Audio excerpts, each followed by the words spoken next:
जिस तरह से कल तस्वीर सामने निकल कर आई, सिविल वॉर की तरफ जा रहा है। एकदम जा चुका है, पूरा पाकिस्तान जल रहा है। और मेरा ख्याल है कि जो आउटबर्स्ट, ये जो आक्रोश का प्रदर्शन पाकिस्तान में हो रहा है जनता के द्वारा, पीटीआई के द्वारा, वो सही है। मतलब पाकिस्तान में कोई कानून व्यवस्था है कि नहीं है। जो अरेस्ट जो होता है, यदि कोई आरोपी है तो उसका अरेस्ट हो सकता है। अरेस्ट कौन करेगा? पुलिस। रेंजर्स आर्मी का हिस्सा है। क्या रेंजर्स जो है शीशा तोड़ के कोर्ट के अंदर घुस के, जो म्यूटिनी या मर्डर के चार्ज पे आरोपी था इमरान खान, तो कोर्ट ने हियरिंग करना था, तो ये दादागिरी करके रेंजर्स शीशा तोड़ के अंदर घुस जाते हैं। बिस्मिल्लाहिर्रहमानिर्रहीम। अस्सलाम वालेकुम नाज़रीन, फरवाज़ एनवी न्यूज़ के प्लेटफॉर्म से मैं आपका मेज़बान नवाज भुट्टो आपकी खिदमत में हाजिर।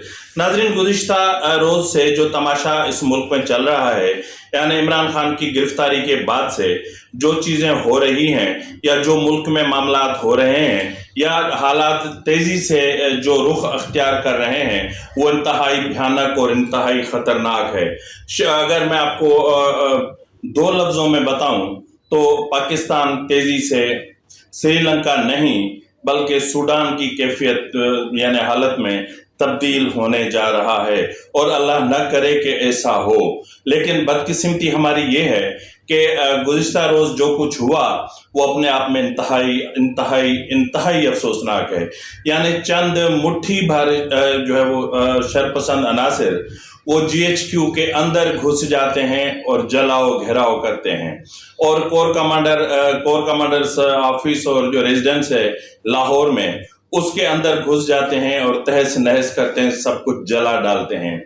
लाहौर के कोर कमांडर्स हाउस में घुस जाते हैं और वहां तबाही मचा देते हैं। रेडियो पाकिस्तान पेशावर की 4 मंजिला इमारत और उसके अंदर मौजूद गाड़ियों मोटरसाइकिलों को तबाह कर दिया जाता है।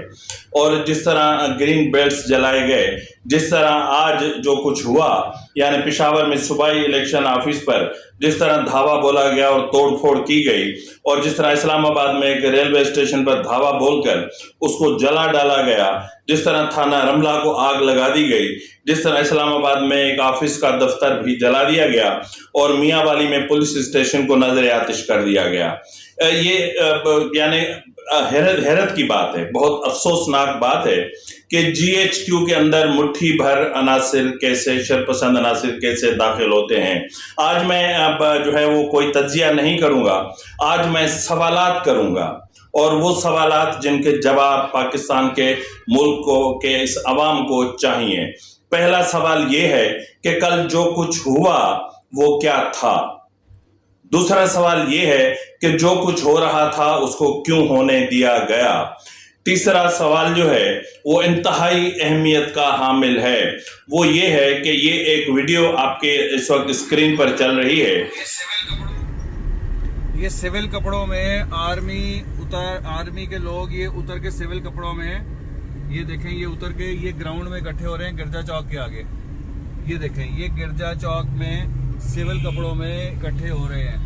अब इस तरह की मुतअद्दिद वीडियोस, मुतअद्दिद शवाहिद सामने आए हैं कि शरपसंद अनासिर के ग्रुप्स में या टोलियों में या उनके जो मामला थे उसके अंदर कुछ और भी था। नाज़रीन, ये जो कुछ कल से लेकर आज तक हो रहा है, MRD की तहरीक जब चली थी 1983 में, उस वक्त पुरअमन मुजाहरे हो रहे थे जनरल जिया की आमरीत के खिलाफ और जो जमहूरियत की बहाली के लिए, क्योंकि अब जो MRD की तहरीक थी यानी movement of the restoration of democracy, तो जमहूरियत की बहाली की जो तहरीक थी उसमें सबसे भयानक सजा जो मिली वो मिली पुरअमन एहतजाज करने पर सिंधियों को, जिनके ऊपर हेलीकॉप्टर से फायरिंग की गई यानी, और उसके अलावा मशीन गनें चलाई गई। सैकड़ों की तादाद में सिंधियों को कत्ल किया गया, मारा गया, उनके घर दादू का इलाका तहस नहस कर दिया गया,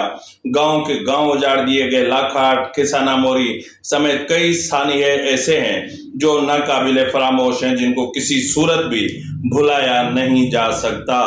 तो उस वक्त तो ये सब कुछ हो गया, लेकिन अब क्या है?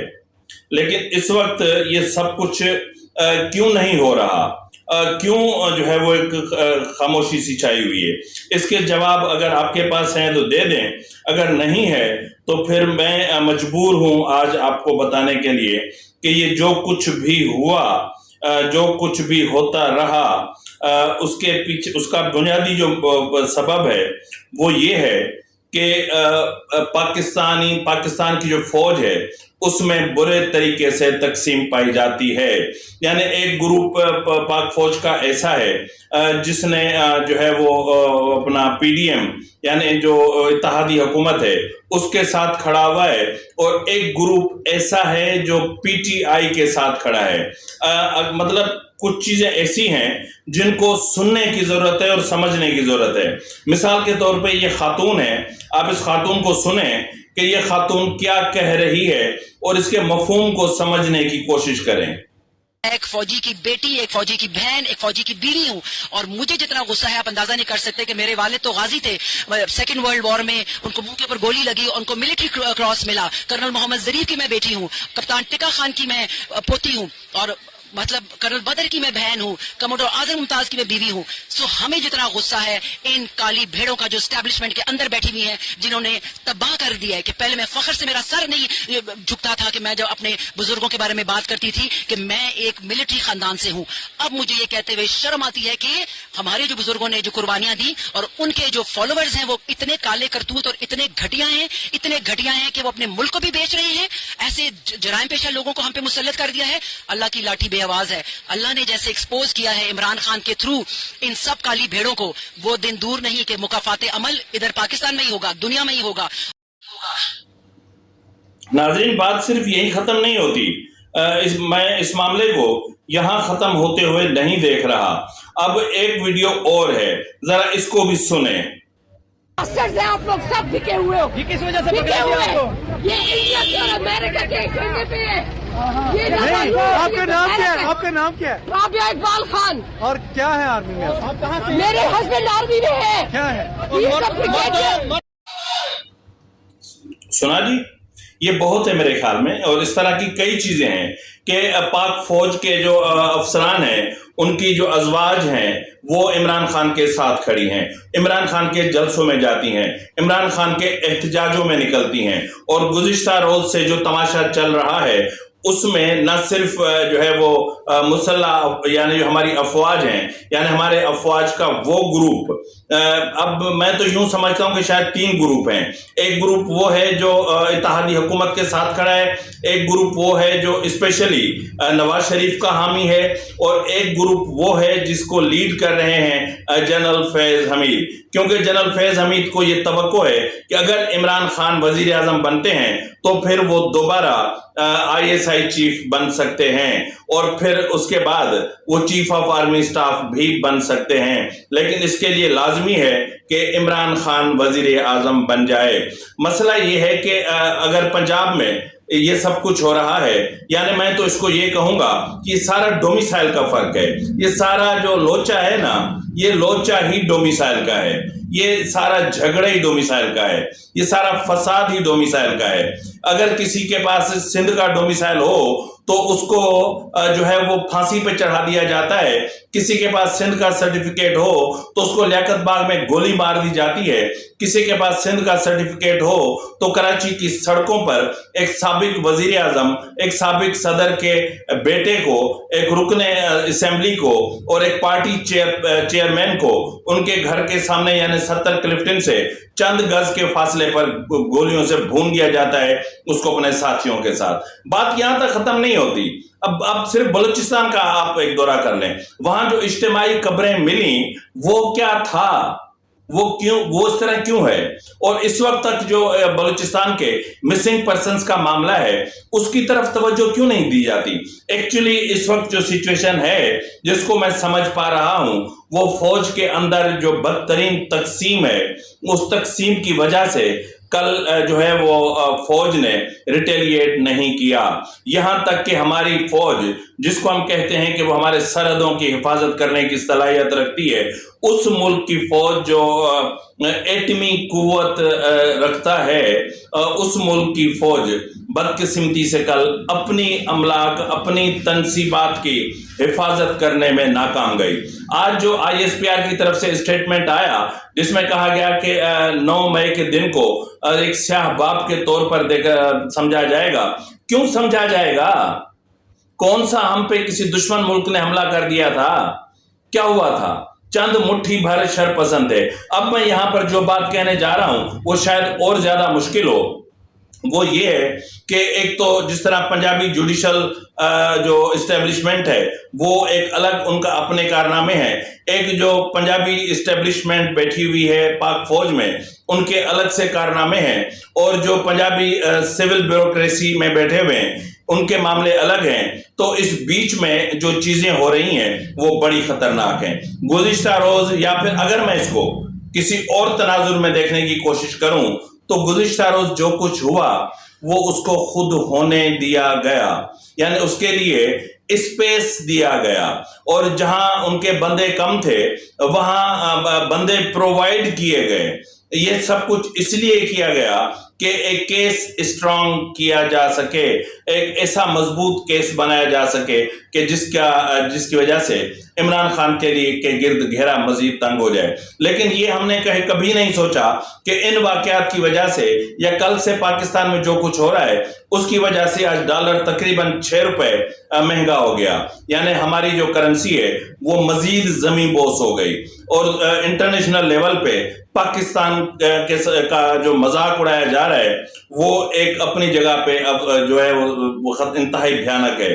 تو اس ساری سچویشن کو اگر ہم دیکھتے ہیں تو پھر کسی کے پاس جواب ہے کہ مجھے بتائے کہ جنرل عاصم منیر صاحب اس وقت تک اپنی فوج کو منظم کیوں نہیں کر پائے، کیوں وہ اپنی ٹیم نہیں بنا پائے، کیوں جو ہے وہ فوج کے اندر تقسیم ہے، کیوں جو ہے وہ فوج اپنی ڈومین سے نکل کر معاملات میں آج بھی مداخلت کر رہی ہے۔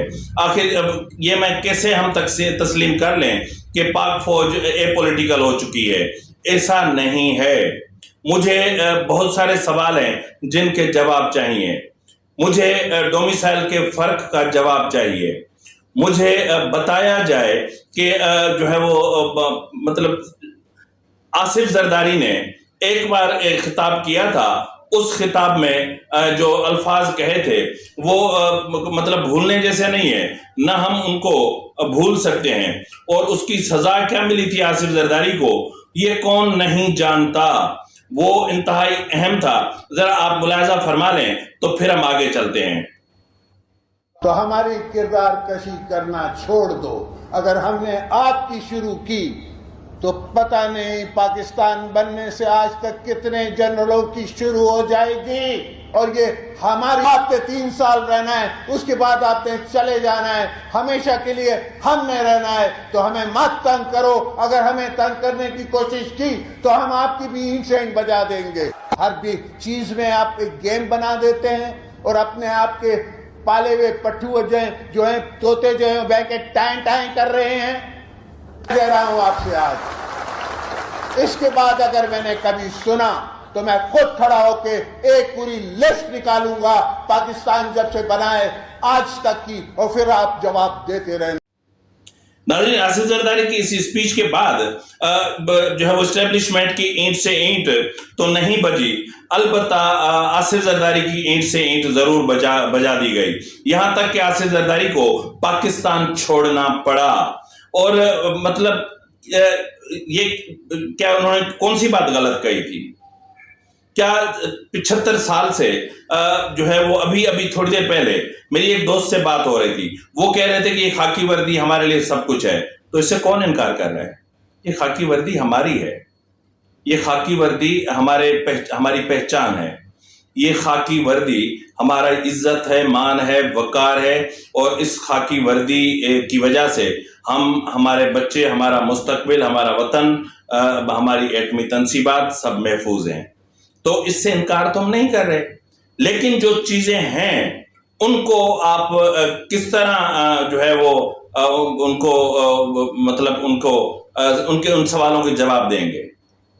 آخر کیوں فوج کو اتنی تقسیم ہو چکی ہے کہ جو ہے وہ عمران خان کو کے خلاف اتنا سب کچھ ہونے دیا گیا؟ بھائی مسئلہ یہ ہے کہ اس وقت ہمیں اب جس طرح یہ سب کچھ ہو رہا ہے، اگر یہ معاملات چند دن اور چلتے ہیں، اگر اس وقت جو ہماری آرمی ہے وہ ریٹیلیٹ کرتی ہے، اگر جس طرح سن رہے ہیں کہ کچھ 200-400 اموات ہوئی ہیں جن کو چھپانے کی کوشش کی جا رہی ہے، اگر یہ اموات کا سلسلہ بڑھتا ہے، اگر ہماری آرمی ریٹیلیٹ کرتی ہے، اگر گولی چلتی ہے، اگر کچھ لوگ مرتے ہیں، تو پھر جو عمران خان کو خونی انقلاب چاہیے تھا وہ تو کام اس کا ہو جائے گا، پھر ہم کہاں کھڑے ہوں گے؟ اس وقت پاکستان کو معاشی طور پر مضبوط ہونے کی ضرورت ہے، اس وقت ایک پولیٹیکل ڈائلاگ کی ضرورت ہے، اس وقت جو ہے وہ ایک ٹروتھ اینڈ ریکنسیلیشن کمیشن کی ضرورت ہے، جو بیٹھے بلوچ سرداروں کے ساتھ، جو بیٹھے جو ہے وہ سندھی جو کانفرنس جماعتیں ہیں ان کے ساتھ، یہ آخر کیا وجہ ہے کہ سندھی کوئی بھی چیف آف آرمی اسٹاف نہیں بن سکتا؟ کیوں آج تک کوئی Sindhi chief of army staff نہیں بنا؟ کیوں؟ ایک طرف تو یہ ظلم کیا جا رہا ہے اور دوسری طرف جو صورتحال سپریم کورٹ میں سندھ کے ساتھ کی جا رہی ہے کہ جیسے سندھ کوئی کالونی بنا ہوا ہے۔ کیا سندھ کے ججز اتنے قابل نہیں ہیں؟ اگر نہیں ہیں تو پھر ان کو سندھ ہائی کورٹ میں چیف جسٹس اور جسٹس جیسے اہم عہدوں پر کیوں تعینات کر دیا گیا ہے؟ اہم لے آؤ نا، قابل لے آؤ، کیونکہ یہ سندھ میں مزید میں اس لسانیات یا ان چیزوں پر نہیں جانا چاہتا، میں صرف جاتے جاتے ایک التجا کروں گا کہ ڈومیسائل کے فرق کو ختم کریں، فوج کو اپنی ڈومین میں لے جائیں، جو اس کی کانسٹیٹیوشنل جو اس کی حدود ہیں، جو دائرہ اختیار ہے، جو دائرہ کار ہے، اس کے اندر لے جائیں۔ سپریم کورٹ کو کانسٹیٹیوشنل جو ان کی جو حدود ہیں اس کے اندر لے جائیں۔ یہ سب کرنا پڑے گا۔ اس وقت پاکستان ایک نازک مرحلے پہ کھڑا ہوا ہے۔ اس وقت پاکستان کو اتحاد کی ضرورت ہے، اس وقت پاکستان کو ایک وسیع پیمانے پر ڈائلاگ کی ضرورت ہے، لیکن یہاں پر ڈومیسائل کے فرق کی وجہ سے سب کچھ ہونے دیا جا رہا ہے۔ حیرت ہے کہ کور کمانڈر آفس سے مور اٹھا لیے گئے، کبوتر اٹھا لیے گئے، بکریاں اٹھا لی گئی، قورمے اٹھا لیے گئے، ٹومیٹو کیچپ اٹھا لیے گئے، ٹیشو پیپر اٹھا لیے گئے، قیمتی چیزیں اٹھا لی گئیں، لیکن وہاں پر جو فوجی جوان تعینات تھے وہ ان کی پیٹھ تھپ تھپا رہے تھے۔ کتنی شرمناک بات ہے نا کہ ہم اپنی تنصیبات کی حفاظت کیوں نہیں کر سکے؟ آخر کیوں جو ہے وہ جو مٹھی بھر شرپسند عناصر کو اتنی چھوٹ دے دی گئی اور اس میں جو ہے وہ ملاوٹ کر کے ان کو اتنا مضبوط کیا گیا اور کہ انہوں نے سب کچھ تہس نہس کر دیا، ملیا میٹ کر دیا، صرف اس لیے کہ پی ٹی آئی سے جان چھڑانی تھی۔ پی ٹی آئی بنائی کس نے تھی؟ پہلے ان کو تو لے آئیں، پہلے ان کا تو کورٹ مارشل کریں، جنہوں نے آئین توڑا، جنہوں نے ایک شخص کو جو ہے وہ اپنا ایک جعلی مینڈیٹ دلا کر اور آر ٹی ایس بٹھا کے اور اس کو قوم پر مسلط کیا گیا، ایک کینسر، ایک ناسور، ایک زہر قوم کی نسوں میں گھولا گیا۔ جنہوں نے یہ کیا جنرل حمید گل سے لے کر میں بار بار نام لیتا ہوں کہ ان کا تو احتساب کریں، ان سے تو پوچھیں کہ یہ اس کو آپ کہاں سے لے کر آئے تھے۔ اب جنرل فیض کے گریبان سے پکڑ کر اسے پوچھیں تو صحیح کہ تم کون ہوتے ہو کہ تم نے جو ہے وہ سپریم کورٹ میں اتنی مداخلت کی کہ بینچز مینیج کیے، ججز مینیج کیے، ٹی ٹی پی کے دہشت گردوں کو لے کر آئے، آئین کو توڑا، اب آپ نے پرائیویٹ گنڈے پالے اور آپ نے پرائیویٹ املاک پر قبضے کیے، آپ نے غنڈہ گردی کی، آپ قبضہ مافیا بن گئے۔ کوئی پوچھنے والا نہیں ہے، کوئی پوچھنے والا نہیں ہے جنرل باجوہ سے کہ تمہارے اثاثے 13 ارب روپے تک کیسے پہنچے۔ کوئی جنرل عاصم سے پوچھنے والا نہیں ہے کہ تمہاری امریکہ میں 100 کمپنیاں کیسے ہوئیں۔ کوئی پوچھنے والا نہیں ہے۔ تو بھائی جب اگر نہیں پوچھا جائے گا تو پھر ملک کی صورتحال اللہ نہ کرے کہ ایسی ہی رہے یا اس سے بھی بدتر ہو جائے۔ تو اس لیے جاتے جاتے میں اتنا ضرور کہوں گا کہ اس ملک کے عزت اور وقار کے خاطر اس ڈومیسائل کے فرق کو ختم کریں، اس لسانیت کو ختم کریں، اس تعصب کو ختم کریں، کہیں ایسا نہ ہو کہ حالات بد سے بدتر ہو جائیں. تو اسی کے ساتھ ناظرین اپنے میزبان نواز بھٹو کو اجازت دیجیے. فی امان اللہ.